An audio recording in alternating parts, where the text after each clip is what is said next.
നമസ്കാരം മലയാളി വാർത്തയിലേക്ക് സ്വാഗതം. കാട്ടക്കട കോട്ടൂരിൽ ആന പുനരധിവാസ കേന്ദ്രത്തിൽ പാപ്പാനെ ആന വെള്ളത്തിൽ ചവിട്ടിത്താഴ്ത്തി കൊന്നു. ഈ സംഭവത്തിന്റെ ഞെട്ടൽ ഇതുവരെ മാറിയിട്ടില്ല. അക്ഷരാർത്ഥത്തിൽ നടക്കുന്ന സംഭവം ഇത്തരത്തിലൊരു സംഭവം ആദ്യമായിട്ടാണ് ഉണ്ടാകുന്നതെന്നാണ് അധികൃതരൊക്കെ വ്യക്തമാക്കുന്നത്. വനം വകുപ്പ് ഉദ്യോഗസ്ഥരും സഞ്ചാരികളും ഇത് ആദ്യത്തെ സംഭവമാണ് എന്നാണ് സാക്ഷീകരിക്കുന്നത്. 2018 മുതൽ ഇവിടെ പാപ്പാനായി ജോലി ചെയ്യുകയായിരുന്ന വെങ്ങാനൂർ സ്വദേശി വിഷ്ണുവിനാണ് ദാരുണാന്ത്യം സംഭവിച്ചിരിക്കുന്നത്. പാപ്പാൻ ജോലിയോടുള്ള ഇഷ്ടം കൊണ്ടായിരുന്നു വിഷ്ണു ഈ ജോലി തിരഞ്ഞെടുത്തത്. പൊതുവെ കുറുമ്പനാണ് ഈ കുട്ടിക്കൊമ്പൻ. മനുവിനെ മെരുക്കാൻ വിഷ്ണുവിന് മാത്രമേ, അതായത് ആനയാണ് മനു, ഈ മനു ആനയെ മെരുക്കാൻ വിഷ്ണുവിന് മാത്രമേ കഴിയൂ എന്ന് ജീവനക്കാർ അടക്കമുള്ളവർ പറഞ്ഞിരുന്നു. ഇത്തരത്തിൽ മനുവിനെ ഏറെ സ്നേഹിച്ച വിഷ്ണുവിനെയാണ് മനു കൊലപ്പെടുത്തിയിരിക്കുന്നത്.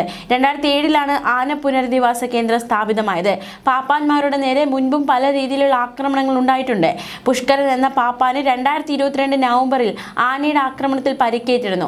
ആനയ്ക്ക് തീറ്റ നൽകുമ്പോൾ പാപ്പാന്റെ 2 വിരലുകൾ ആന കടിച്ചു മുറിക്കുകയുണ്ടായി. പല സഞ്ചാരികൾക്കും ചെറിയ രീതിയിലുള്ള ആക്രമണങ്ങളൊക്കെ ഏറ്റിട്ടുണ്ട്. പക്ഷേ ഈ വിവരങ്ങളൊന്നും വലിയ രീതിയിൽ പുറത്തേക്ക് വന്നിട്ടില്ല. നെയ്യാർ ഡാം റിസർവോയറിന്റെ കാപ്പുകാട് കിഴക്കുമല പ്രദേശത്താണ് കേന്ദ്രത്തിലെ ആനകളെ രാവിലെ കുളിപ്പിക്കുന്നത്. കുളിക്കുന്നതിനിടെ അപ്രതീക്ഷിതമായിട്ടായിരുന്നു വിഷ്ണുവിന് നേരെ ആന ആക്രമണമായി രംഗത്ത് വന്നത്. ആന എന്തുകൊണ്ട് ഇത്ര രോക്ഷാകുലനായി അല്ലെങ്കിൽ എന്തുകൊണ്ട് പെട്ടെന്ന് പ്രകോപിതമായി എന്നത് അതിൻ്റെ കാര്യത്തിൽ ഒരു വ്യക്തതയില്ല. ആനയെ നന്നായി പരിചരിക്കുന്ന വിഷ്ണുവിനെ അനുസരിക്കുന്ന പതിവാണ് മനുവിനുള്ളത്. പക്ഷേ കഴിഞ്ഞ ദിവസം കുളിപ്പിക്കുന്നതിനിടെ പെട്ടെന്ന് തുമ്പിക്കൈയിൽ കോരിയെടുത്ത് വിഷ്ണുവിനെ വെള്ളത്തിൽ അടിക്കുകയായിരുന്നു. പിന്നാലെ ചവിട്ടിയതായാണ് ഒപ്പമുണ്ടായിരുന്ന ചിലർ നൽകുന്ന വിവരം. ഇതിനിടെ അഗ്നിരക്ഷാസേനയെ വിവരം അറിയിച്ചു. അവരെത്തും മുൻപ് വിഷ്ണുവിനെ സഹപ്രവർത്തകർ വെള്ളത്തിനടിയിൽ നിന്നും പുറത്ത് എത്തിച്ചു. പക്ഷേ ജീവൻ രക്ഷിക്കാൻ സാധിച്ചില്ല. 16 ആനകളാണ് പുനരധിവാസ കേന്ദ്രത്തിലുള്ളത്. എന്തായാലും വനം വകുപ്പ് അന്വേഷണം തുടങ്ങി. എന്തുകൊണ്ട് ആന പെട്ടെന്ന് പ്രകോപിതനായി ഇത്തരത്തിൽ ഇങ്ങനെ ഒരു ക്രൂരത ചെയ്തു എന്നതാണ് ചോദ്യം. പാപ്പാനെ കുട്ടിക്കൊമ്പൻ വെള്ളത്തിൽ ചവിട്ടി താഴ്ത്തി കൊന്ന സംഭവത്തിൽ Agasthyavanam biological park conservator Shyam Mohanlal പ്രാഥമിക അന്വേഷണത്തിന് തുടക്കമിട്ടു. റിപ്പോർട്ട് അന്വേഷണ ശേഷം സർക്കാരിന് കൈമാറും. വരും ദിവസങ്ങളിൽ ഇത്തരത്തിലുള്ളൊരു അപകടം അല്ലെങ്കിൽ ഇങ്ങനെ ഒരു സംഭവം ഉണ്ടാവാതിരിക്കണം, അതിനുള്ള നടപടികൾ സ്വീകരിക്കുമെന്ന് കോട്ടൂർ ആന പുനരധിവാസ കേന്ദ്ര സ്പെഷ്യൽ ഓഫീസർ വ്യക്തമാക്കി. സ്ഥിരം ജോലി എന്ന ഒരു ആഗ്രഹം ബാക്കിയാക്കിയാണ് വിഷ്ണു എന്ന പാപ്പാൻ മടങ്ങിയിരിക്കുന്നത്. വനം വകുപ്പിൽ സർക്കാർ ജോലി എന്ന സ്വപ്നം അതായിരുന്നു വിഷ്ണുവിൻ്റേത്.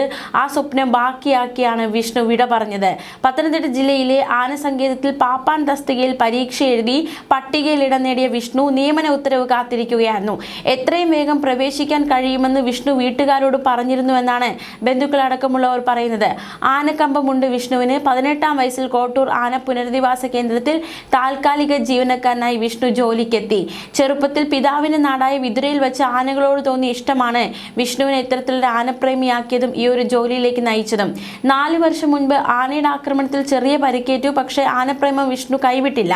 മൃഗങ്ങൾക്കൊപ്പം വാഹനങ്ങളോടും വലിയ രീതിയിലുള്ള കമ്പമുണ്ടായിരുന്നു വിഷ്ണു. 2 ദിവസം മുൻപ് വീട്ടിലെത്തിയാണ് വിഷ്ണു മടങ്ങിയെത്തിയത് ജോലി സ്ഥലത്തേക്ക്. പെയിന്റിംഗ് തൊഴിലാളിയാണ് പിതാവ്. മാതാവും സഹോദരിയും അടങ്ങിയതാണ് കുടുംബം. സ്ഥിര ജോലിയിൽ പ്രവേശിച്ച ശേഷമേ വിവാഹം കഴിക്കൂ എന്ന നിലപാടിലായിരുന്നു വിഷ്ണു. മെഡിക്കൽ കോളേജ് ആശുപത്രിയിൽ പോസ്റ്റ്മോർട്ടത്തിന് ശേഷം വിഷ്ണുവിന്റെ മൃതദേഹം വീട്ടുവളപ്പിൽ വൻ ജനാവലിയുടെ സാന്നിധ്യത്തിൽ സംസ്കരിച്ചു. അതേസമയം മലയാളി വാർത്ത കുറച്ച് വർഷങ്ങൾക്ക് മുന്നേ ഈ കോട്ടൂർ ആന പരിപാലന കേന്ദ്രത്തിൽ എത്തിയിരുന്നു. അന്ന് അവിടുത്തെ ആനകളെക്കുറിച്ച് അവിടുത്തെ പാപ്പാമാർ മലയാളി വാർത്തയോട് വാദോരാതെ സംസാരിച്ചിരുന്നു.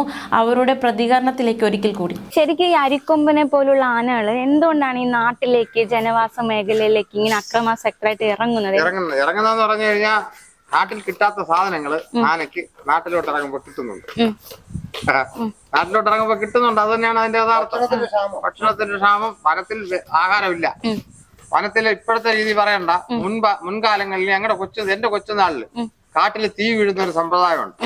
കാട്ടില് തീ വീഴുമ്പോ ഈ കാണുന്നില്ലേ, കാണുന്നില്ലേ, ഇതെല്ലാം ബന്ധങ്ങ് പോയ ഉടനെ മഴ പെയ്യും. മഴ പെയ്താൽ 3-ന്റെ അന്ന് മുതൽ അവിടെ എല്ലാം നിൽക്കുന്ന പുല്ല് പോലത്തെ പുല്ല് മുളച്ചു വരും. അപ്പൊ എല്ലാ ജീവജാലങ്ങളും, മ്ലാവ്, കാട്ടുപോത്ത്, കേഴ, ഇങ്ങനെ കാട്ടിലെ എല്ലാ ജീവജാലങ്ങളും ആനയും ഈ പുല്ല് പറിക്കാനായിട്ട് വരും. അപ്പൊ അന്ന് ആനയ്ക്ക് കാട്ടിൽ തീറ്റയുണ്ട്.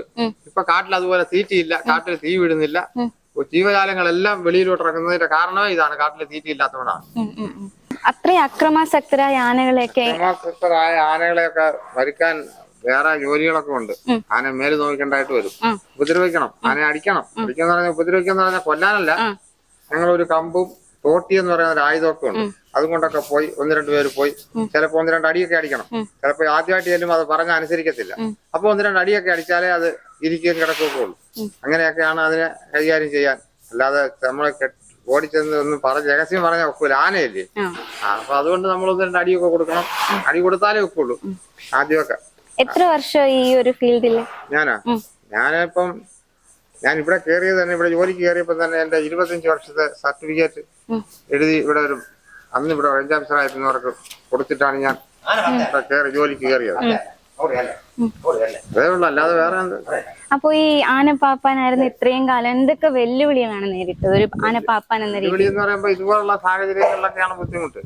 ഇപ്പൊ ഇവിടെ 3-4 ആനയെ അഴിക്കാൻ പറ്റാത്ത എന്നെ സംബന്ധിച്ച് പറയുകയാണെങ്കിൽ അഴിക്കാൻ പറ്റാത്ത ആനകളുണ്ട് ഇവിടെ. അതിനായിട്ട് എന്നെ അഴിക്കാൻ പറഞ്ഞാൽ ഞാൻ വലിയ ബുദ്ധിമുട്ടി എനിക്ക് അഴിക്കാൻ പറ്റും.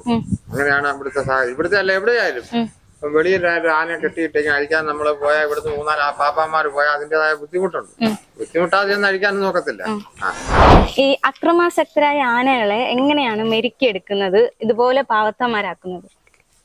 അതുപോലെ പാവത്തന്മാരാക്കുന്നത് പറഞ്ഞാൽ നമ്മള് ആദ്യം ഒരു മയക്കുമരുന്ന് വെടി വെച്ച് അവരെ പിടിക്കുന്നു. കൂട്ടിൽ ഒരു പ്രത്യേക കൂടുണ്ട്, മരക്കൂടെന്ന് പറയും. അപ്പൊ അവരെ മെരുക്കിയെടുത്താൽ മാത്രമേ നമ്മളെ അത് കാട്ടിൽ നിന്ന് കിട്ടുന്ന യാതൊരു ആനയായിരുന്നാലും അവരെ മെരുക്കിയെടുത്താൽ മാത്രമേ പറ്റുള്ളൂ. അല്ല പെട്ടെന്ന് നമുക്ക് ഇന്ന് ആനയെ കൈകാര്യം ചെയ്യാൻ പറ്റില്ല. മെരുക്കെന്ന് പറഞ്ഞാൽ പ്രത്യേകതരം കൂടുണ്ട്. ഇപ്പം ജയിൽ പുള്ളികളെ ഇപ്പം മനുഷ്യരാണെങ്കിൽ പോലും നമ്മൾ ജയിലിലിട്ടിട്ട് അവർക്ക് കുറെ ഇത് ചെയ്തിട്ടല്ലേ നമ്മൾ അവരെ നേരാക്കി കൊണ്ടുവരുന്നത്. അതേപോലെ തന്നെയാണ് കാട്ടാനകളെ പിടിച്ച് മെരുക്കി നമ്മള് പ്രത്യേക കൂടുണ്ട്. അതിനകത്തിട്ട് പിന്നെ ചിലപ്പോ നമ്മൾ നോക്കേണ്ടി വരും ചില സാഹചര്യങ്ങളിൽ. അങ്ങനെയൊക്കെയാണ് ഇവരെ കൊണ്ടുവരാൻ പറ്റുള്ളൂ. ആദ്യം മുമ്പോട്ട് പോകാൻ പഠിപ്പിക്കുന്നു, ബാക്കിലോട്ട് പോകാൻ ഇടതും വലതും പഠിപ്പിക്കും, കൈ പൊക്കാൻ പഠിപ്പിക്കും. അപ്പം നമ്മള് അങ്ങനെ പഠിപ്പിച്ചു വരുമ്പോഴത്തേക്കും നമ്മളുമായിട്ട് പാപ്പാമാരുമായിട്ടൊരു ബന്ധം ഉണ്ടാവും. അപ്പൊ നമ്മള് അടുത്ത് ചെല്ലുമ്പോ തന്നെ അവര് പിന്നെ പാപ്പാനാണ് ഒന്നും ചെയ്യില്ല, പിന്നെ പാപ്പാനാണെന്നുള്ളൊരു സ്നേഹവും ബന്ധവും ഒക്കെ നമ്മൾ അവരുമായിട്ടൊരു ഒന്നും ചെയ്യില്ല, പിന്നെ ഒരു ബന്ധമായിട്ട് വരും കേട്ടാ. അപ്പൊ എന്നിട്ട് വേണം നമ്മളെ അങ്ങനെ നമ്മളുമായിട്ടൊരു ആശയവിനിമയം നടത്തി ക്ലിയർ ആകുമ്പോഴേ അപ്പൊ ഞാൻ പിന്നെ മാഡത്തിന്റെ അടുത്ത് പറയാണ് ഇതാണ് മാഡം എന്ന് പറയുമ്പോ മാഡത്തിന് മനസ്സിലാക്കാനുള്ള കഴിവുണ്ടാവും. അത് ആയതിനു ശേഷമാണ് നമ്മൾ കുങ്കിയിലോട്ട് പോണത്. അപ്പൊ കാട്ടിൽ നിന്ന് കാട്ടാന വരുന്നു, അവരെ ഓടിക്കണം. അപ്പൊ നമ്മളെ കൃഷിപാടങ്ങളുണ്ട്, അല്ലാതെ വീടുകളുണ്ട്, സർക്കാർ സ്ഥാപനങ്ങളുണ്ട്. അപ്പൊ നമ്മൾ ടിവിയിലൊക്കെ ഒന്ന് കാണുന്നുണ്ടല്ലോ. അപ്പൊ അങ്ങനെയുള്ള സ്ഥാപനങ്ങളിൽ നശിപ്പിക്കാൻ വരുമ്പോ അവരെ തുരത്താൻ വേണ്ടിയിട്ടാണ് നമ്മൾ ഈ കുങ്കി